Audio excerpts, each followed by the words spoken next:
Happy Thursday, everybody. Welcome on into Game Time. 8 games on the slate, and we just saw a crazy one with the Chicago Bulls. We're going to show you in a second. Lauren Jabara, Wesley Matthews, Dennis Scott. Guys, what the heck did we just witness? I don't know. I don't know. That was we saw Leave It. We saw Leave It. From a guy that's not known for shooting three-point shots. We saw, you know, the king get Apple turnover in the corner, turn the ball over, right? Austin Reeves makes a big shot, so it's like play after play. And I know if Jared was working, we'd say, now that's crunchy down the stretch. That is crunchy down the stretch. And even when the ball left Josh Giddey's hands, you go, not for the game. Not for the game. And as I'm going in, all net, nothing else. It was absolutely incredible. The Chicago Bulls are doing something right now because they're on a 4-game winning streak. They won 9 of the last 11. Let's show you. He's super effective now. If you get double team, he can share the way he does. But to your point, Wes, look at LeBron still being so effective to the basket.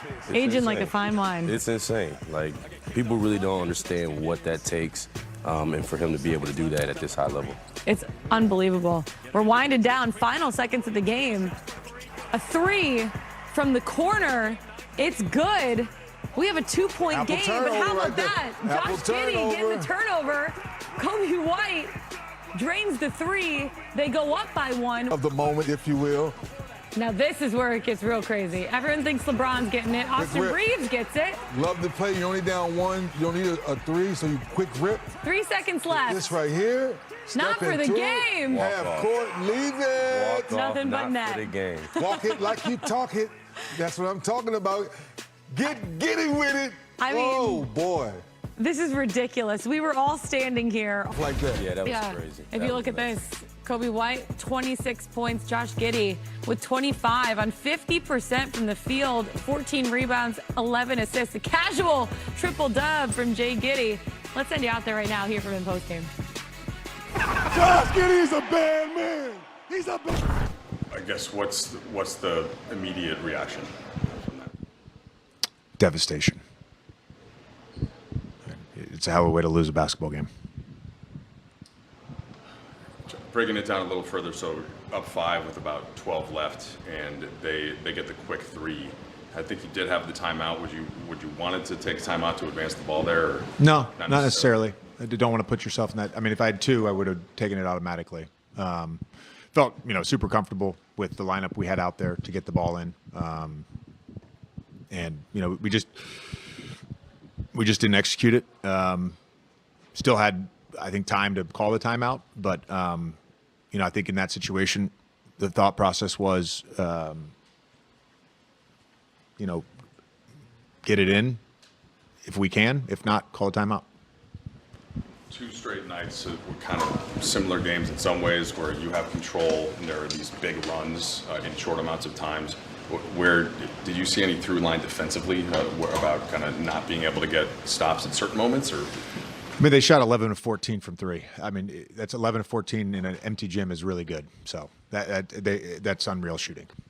Yeah, go ahead. Fourth, yeah.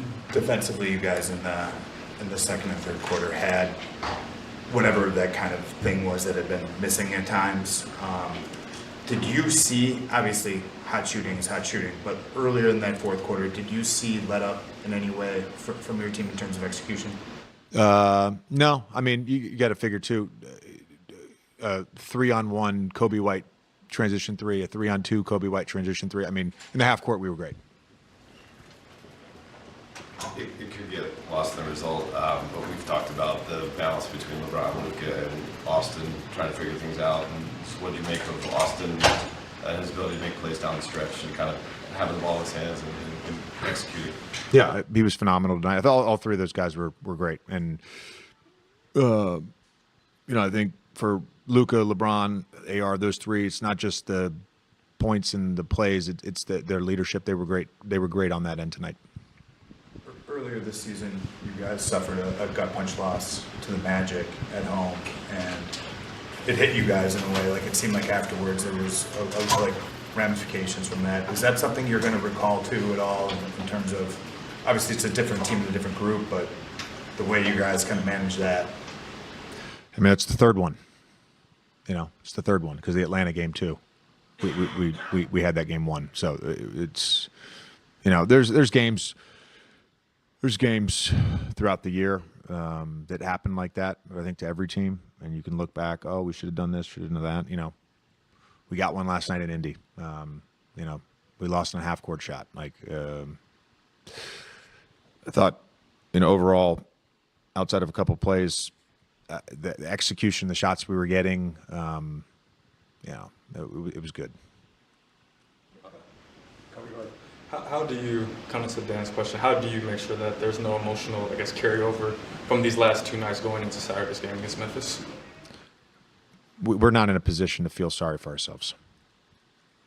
It was Jackson tonight, and he got the tip in late, and it just Not in a position to feel sorry for themselves. They did get the buzzer beater last night with LeBron's tip in, and then they lose on a half-court buzzer beater tonight. How is it to lose a game like that? Like, that can't be easy. You don't sleep tonight, right, if you're the Lakers? Same thing makes you laugh, makes you cry.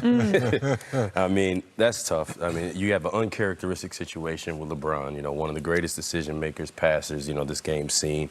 But that just shows you can beat anybody in this league, and you always have to be on. It's hard to win in this league, but, yeah, there's absolutely no sleep. Anticipate Josh Giddey would go for that steal. Right here, great play by JJ. Wes, you know, this quick rip, you're only down by one, you catch the ball sleeping. But the most, I would say, nobody would guess Josh would want the ball, let alone walk off and leave and shoot the ball with confidence. And one of the big knocks we've had on this young man in his early in his career, that he can't shoot the ball. The play-in situation. Yeah. So, you know, you want to establish a culture and habit of winning. What better way to do that than this kind of night? But for the Lakers, I mean, hey, same thing makes you laugh, makes you cry. They'll be all right. They were laughing last night, crying tonight. Yeah, but for Chicago, you're sitting there in the locker room right now. They're hitting their stride at the right time of the season. They've won 9 of their last 11 games, 3D. They're on a 4-game winning streak right now. Yes, they're 9th in the Eastern Conference, but they pretty much have a play-in spot locked up right now, if you will. I know there's still a couple weeks left in the regular season. But what is working well for them right now? How have they been able to find this consistency after the All-Star break during this time of the season? Well, it sounds like a broken record, but they're finally getting quality stops. So the more stops you get out and run, you get easy offense. Josh Giddey now has found a new home. He gets the contract extension. Now he's a walking triple-double. I think the other night he was 2 steals away from getting a quadruple-double. Kobe White's been playing lights-out basketball all season long. So now, to your point, to the basketball world, they're getting hot.